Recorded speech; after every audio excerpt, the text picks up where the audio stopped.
আমাদের দৈনন্দিন জীবনে চাহিদা এবং প্রয়োজনের যেন কোনো শেষ নাই। আমাদের একটা চাহিদা পূরণ হলে আরো ১০টা চাহিদা বেড়ে যায়। বিশেষ করে আমাদের মেয়েদের এই সমস্যাটা একটু বেশি। বেশ কয়েকদিন থেকেই ভাবছিলাম বাজারে যাব, কারণ টুকিটাকি কিছু কেনাকাটা করা লাগবে। আমার সাবান, মুখে দেওয়া স্নো পাউডার সবকিছুই শেষ। মুখে দেওয়ার জন্য কোনো স্নো বা ক্রিম কেনার আগে ১০০ বার চিন্তা করি যে এইটা ব্যবহার করলে কি মুখে ব্রণ হবে কিনা। আজকে আমি চিন্তা করতে করতে একটা গার্নিয়ারের স্নো কিনেছি, আর আমার হাতে দেখতে পাচ্ছেন একটা হেয়ার সিরাম। যদিও এই হেয়ার সিরামটা আমি নিতে চাইনি, দোকানদার ভাই আমাকে ভূগোল পড়াইয়া আমার ঘাড়ে চাপাইয়া দিয়েছিল। আমি কোনো পারফিউম বা স্প্রে কিনতে যাওয়ার আগে কোন স্প্রে নিব সেটা ঠিক করে যাই, কিন্তু বাজারে গিয়ে হাজারটা স্প্রে দেখে আমি যেটা নিতে গেছিলাম সেটাই ভুলে যাই। এখন আমার হাতে যে বড় ডিব্বাটা দেখতে পাচ্ছেন সেটা মূলত হেয়ার স্পা ক্রিম। অনেকক্ষণ সময় নিয়ে অনেক চিন্তা ভাবনা করার পরে আমি এই স্পা ক্রিমটা কিনে ফেলি। আর সত্যি কথা বলতে, আমি যখন এই কেনাকাটাগুলো করছিলাম তখন আমার পাশে একটা আপু ছিল, সেই আপুটা সাজেস্ট করে যে এই হেয়ার স্পা ক্রিমটা নাকি অনেক ভালো।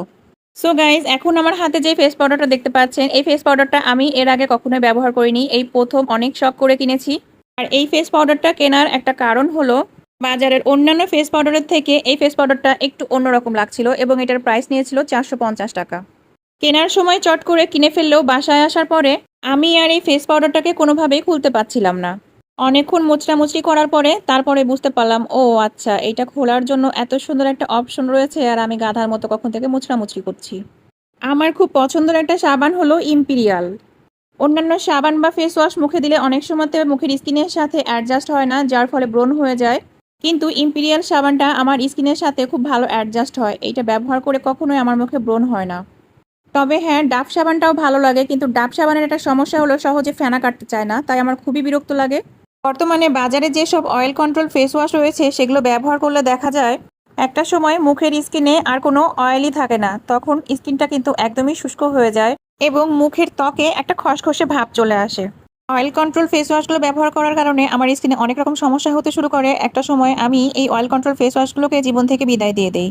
আমার হাতে যে ফাউন্ডেশনটা দেখতে পাচ্ছেন, এই ফাউন্ডেশনটা আমার স্কিনের সাথে অনেক ভালো অ্যাডজাস্ট হয় এবং ফাউন্ডেশনটার মূল্য ৯৯০ টাকা। আমার হাতে যে ছোট্ট পন্ডস ফেস পাউডারটা দেখতে পাচ্ছেন, এই পাউডারটা অসম্ভব ভালো। আমি আউটডোরে যখন কোথাও যাই তখন এই পাউডারটা ব্যবহার করি। এবার আপনাদেরকে আমার একটা শখের কথা বলি, আমি যখনই যে কোনো ধরনের কেনাকাটা করতে যাই না কেন, এক জোড়া ইয়াররিং কিনে নিয়ে চলে আসি। এই ইয়াররিংটা আমার দেখা মাত্রই অনেক ভালো লেগেছিল, আর এটার মূল্য নিয়েছিল ২২০ টাকা। যদিও বা ফোনের ক্যামেরায় এতটা ভালো বোঝা যাচ্ছে না, কিন্তু বাস্তবে ইয়াররিংটা অনেক বেশি সুন্দর। আমি মার্কেটে যাওয়ার সময় যে টাকাগুলো নিয়ে বের হই, সেই টাকাগুলো শেষ না হওয়া পর্যন্ত আমি বাড়িতে ফিরি না। আর হাতের টাকা শেষ হওয়া মাত্রই গুটি গুটি পায়ে বাড়ির দিকে রওনা দেই। সো ফ্রেন্ডস, আজকের মতো ভিডিওটা এখানেই শেষ করলাম। সবাই ভালো থাকবেন, আমার জন্য দোয়া করবেন। আল্লাহ হাফেজ।